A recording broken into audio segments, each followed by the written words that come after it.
and this is kind of controversial, but I hate vision boards because visions don't mean action. Hmm. And so instead, I teach, let's have action boards.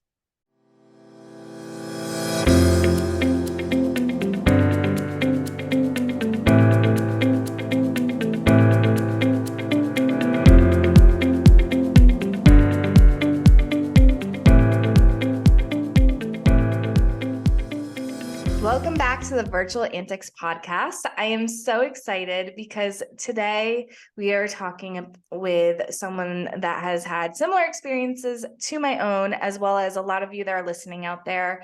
So I'm really excited to, introduce you and her story to you guys. So welcome, Heather. How are you today? Hey, Natalie, I am doing great. I'm so excited to be here. This is amazing. I'm so excited you're here. This is going to be so much fun. So could you start a little bit with your story, especially, I know you were a stay-at-home mom.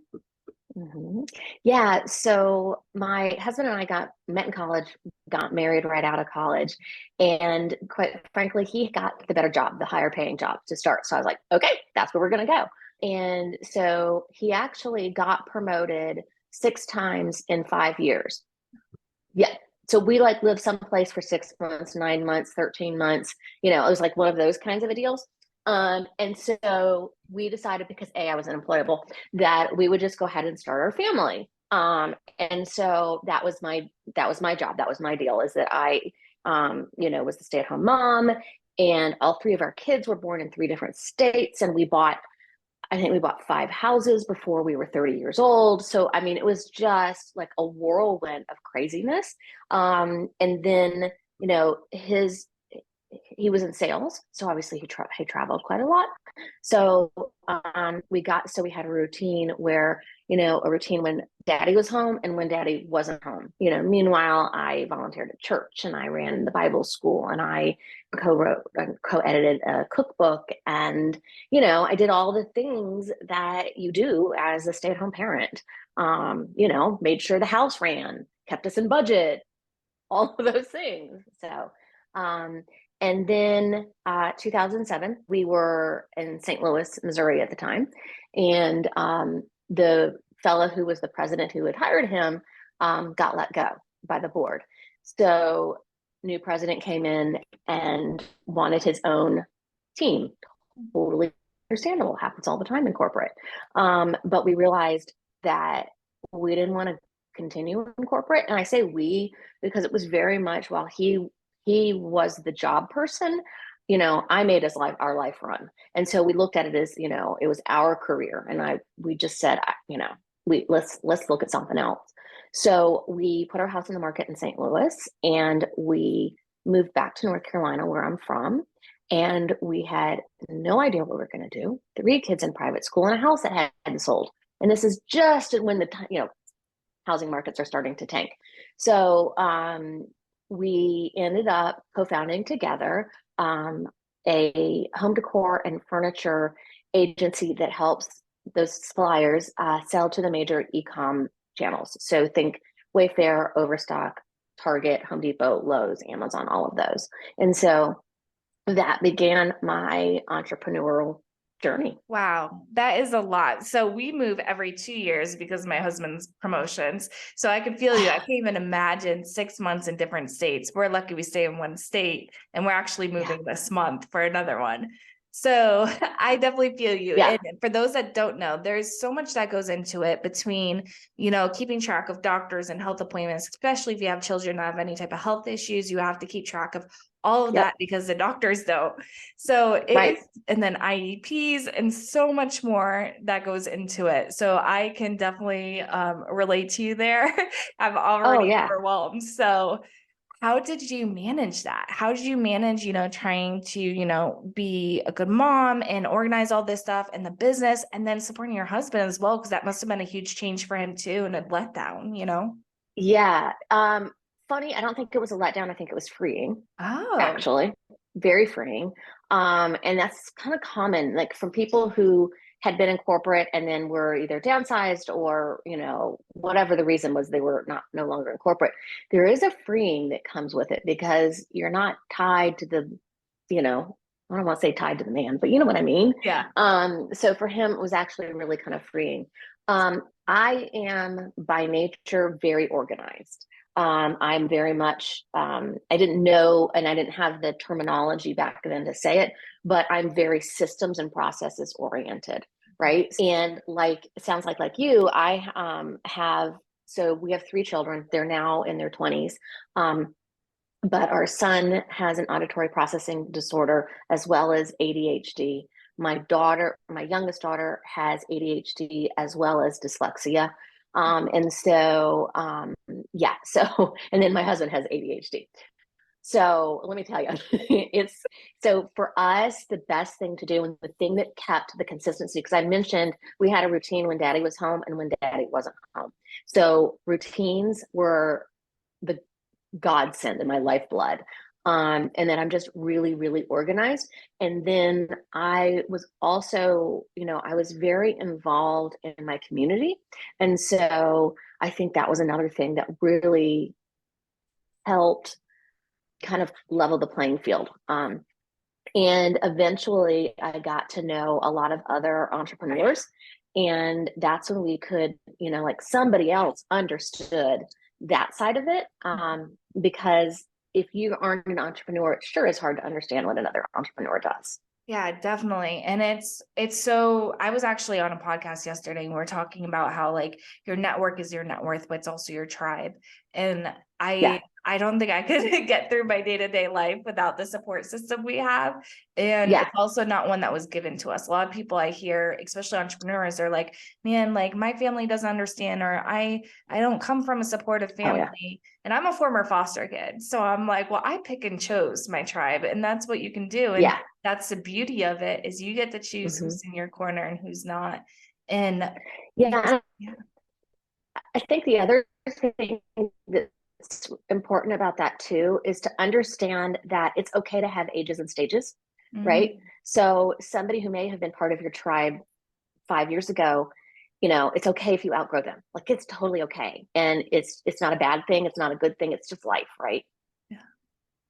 Man, that's such a good point. Yeah, because we all go through those stages in life, from no kids to kids to now you have, these little pre-teenagers, and it's like you really have to adjust and go with it, and surrounding yourself with people that understand that. And I think the same goes with business, like when you're a startup and then now you're 6 figures and then you're 7 figures, and now you're looking into, I know right now I'm looking into all different things with my business that I never even touched when I first started out.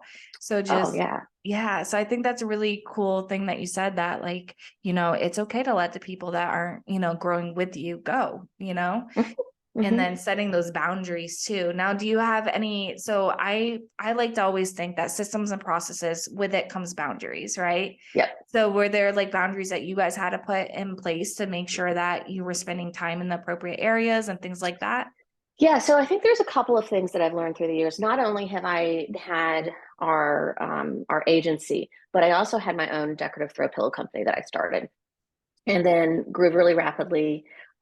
We did amazingly well. We were a top 5 supplier at Wayfair, and then I realized this isn't for me. I don't like it, so I decided to sell the business, and that was a huge, like that whole journey was really.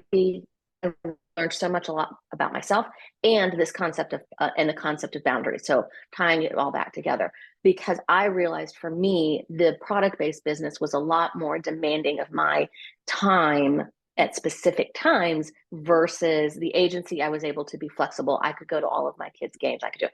So the first thing I did that I think was one of the best things I could have done for myself was, in order for me to not feel like I was failing or have mom guilt or anything like that, I hired a personal assistant. And she really took off a lot of the load that then allowed me to have the flexibility I wanted again. So my boundary was, I said, okay, this is what I can and cannot do. This is what I'm willing to pay someone to do. Great. Let's be okay with, like that's good. Let's go with that. and so she would do everything from like the shopping and the cleaning. But she also did like volunteering at the school that I couldn't go to. She made sure she picked up the team meals for their sporting events, and she was the one who handled all that. She handled making sure, like she did the things, the administrative side and physical side of things that I couldn't do, so that I could then show up to the things that were important to my kids. And I think that was the first thing, is that I decided, boundaries around how I was spending my time and my energy, and getting the investment back on that. And that's so true. And that's awesome that you did that. I've been saying I'm going to hire a house cleaner for ages, and I still haven't done it. And I Oh, know I sister, need to. you need to. That is like a non-negotiable. Like I have, I talk about, and when I work with my clients, I talk about how we have certain non-negotiables. That's one. You should not be cleaning toilets anymore. No. Mm-mm. No. Now my kids are earning money, so they have some chores that they're doing, so it's helping. But yeah, I A still need to get hundred. that house cleaner. Yeah. Every other week is plenty. Yeah. And your sanity is going to be worth so much more.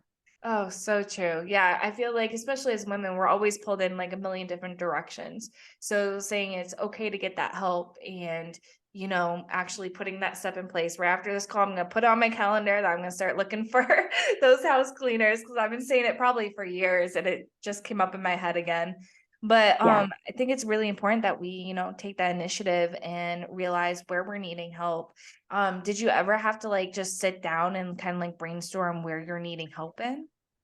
Yeah. So as I've grown my businesses, I've now grown three different, seven-figure plus businesses.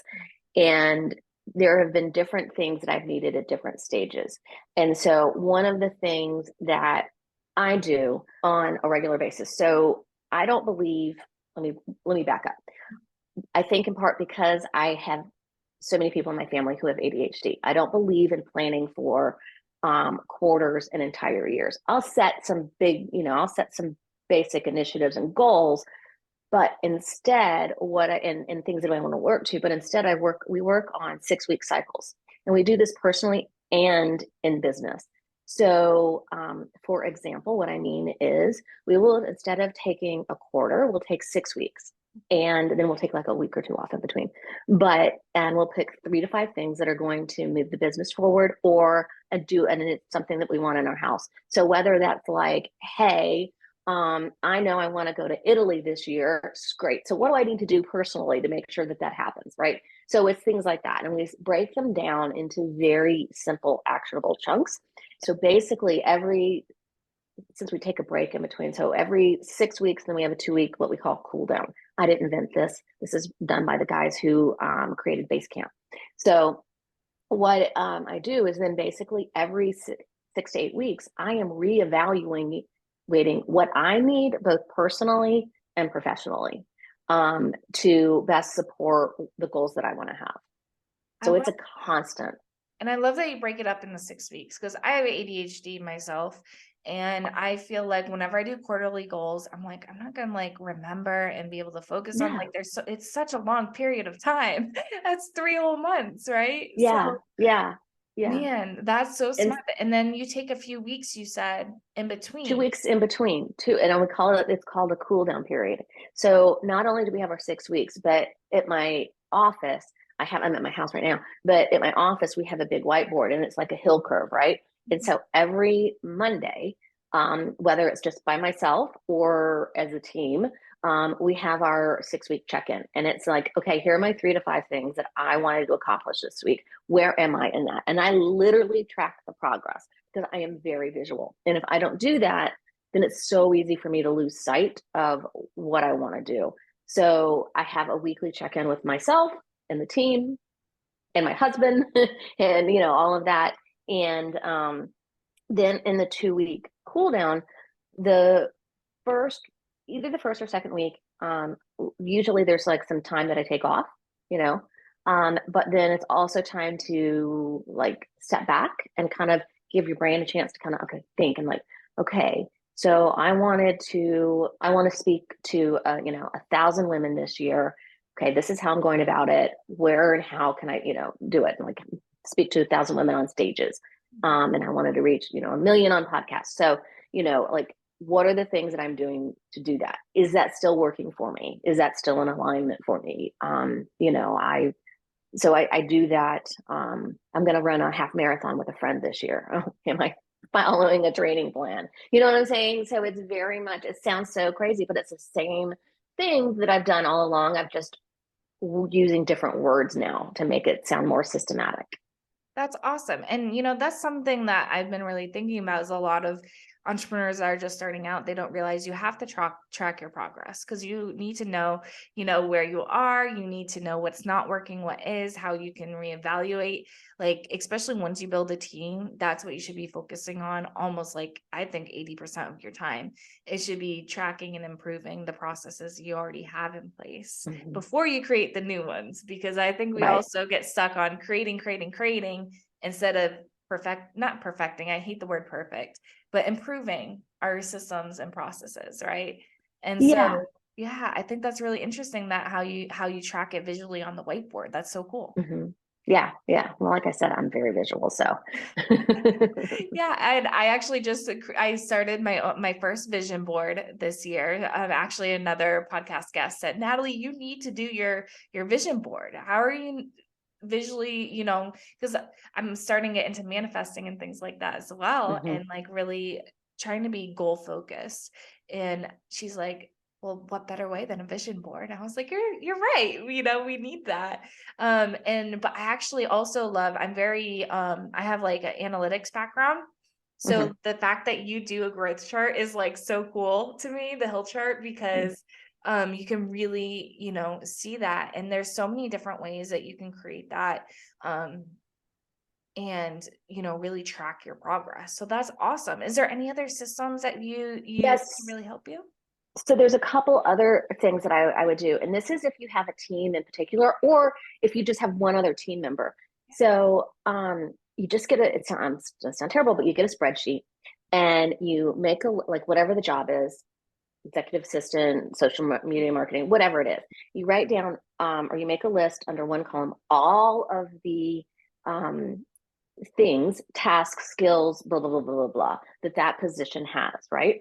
Mm-hmm. And then you look at it, you go to the next column and you ask that team member to rank themselves 1, 2, or 3.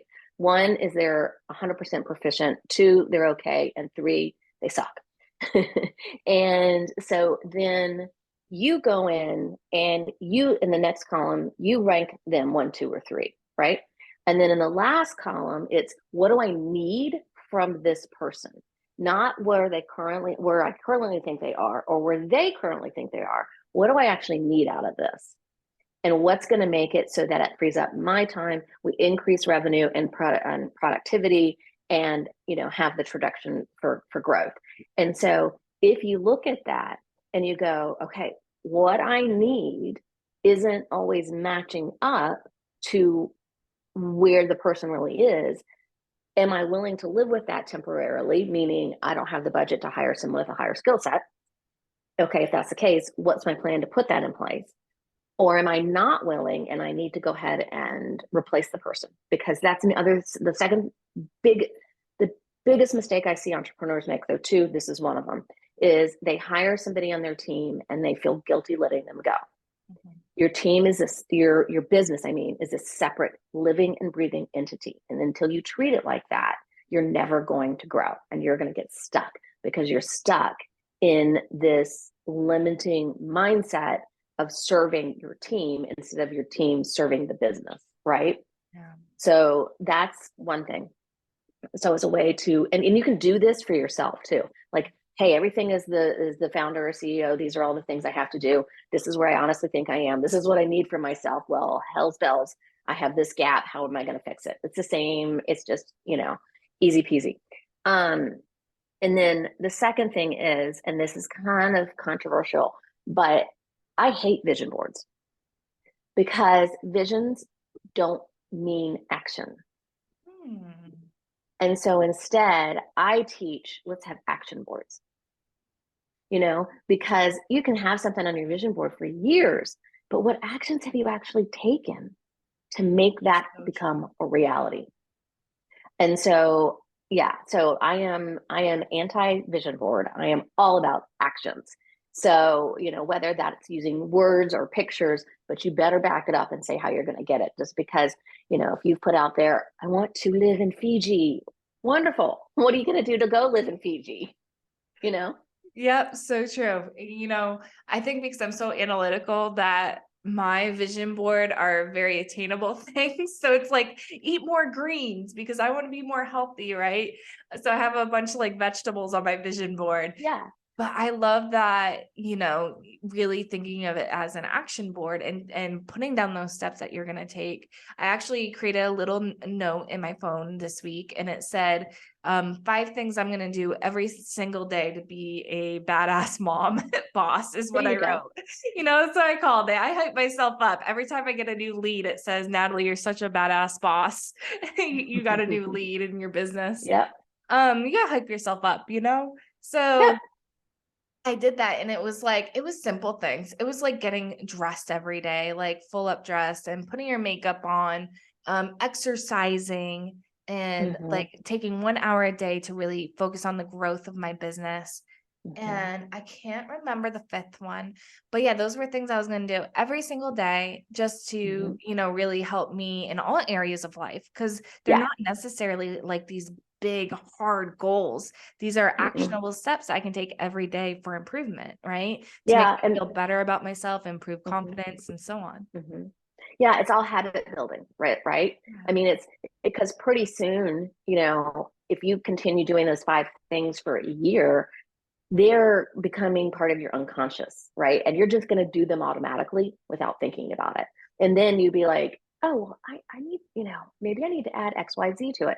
So it's taking the small steps to build the better, bigger habits that become the unconscious action. That is amazing. You gave us so much knowledge and systems that we can put into our business and our lives today. So I really appreciate you for coming on the show. Now, Absolutely. how can we find you? Yeah. So 2 ways. The first is extraordinarywomen.co. That is my website and tells you all about me and where you can find me.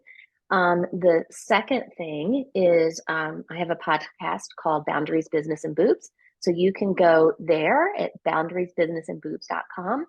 And if you are struggling on how to talk about boundaries with people, either in your personal life or work life, I have a free little guide there under the 9 ways tab. You can click on that and you can download the 9 ways to have a conversation about boundaries.